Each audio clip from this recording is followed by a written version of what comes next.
Hello everyone! Welcome back again to my channel.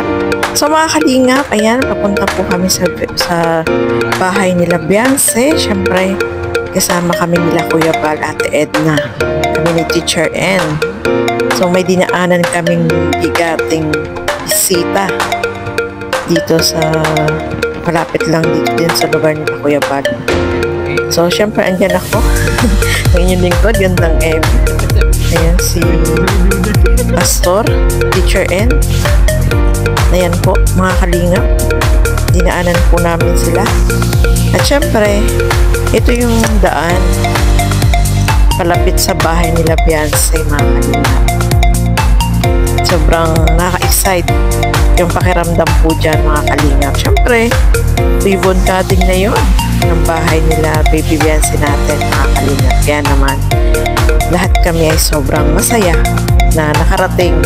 Kahit ano lang po kami, balikan lang kami, mga kalingap. At ayan po, ang ganap bago magsimula ang ribbon cutting. Siyempre, nandiyan yung mga kapwa natin, mga kalingap partners, kalingap reactor, siyempre, nandiyan. At lahat ay abala, no, mga kalingap. Sobrang nakakaistuwa at nakarating po tayo dyan. Yan po yung ganap bago mag-ribbon cutting dito sa bahay nila Beyonce.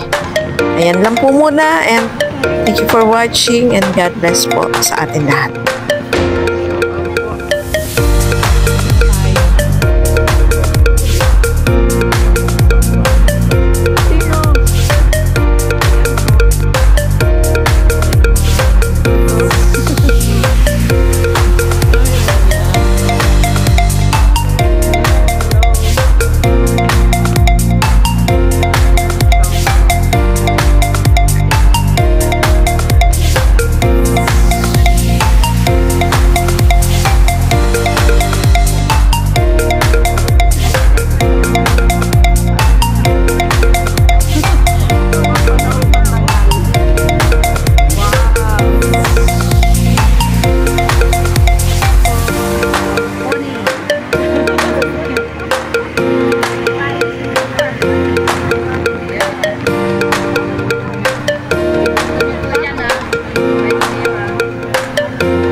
Minutes na.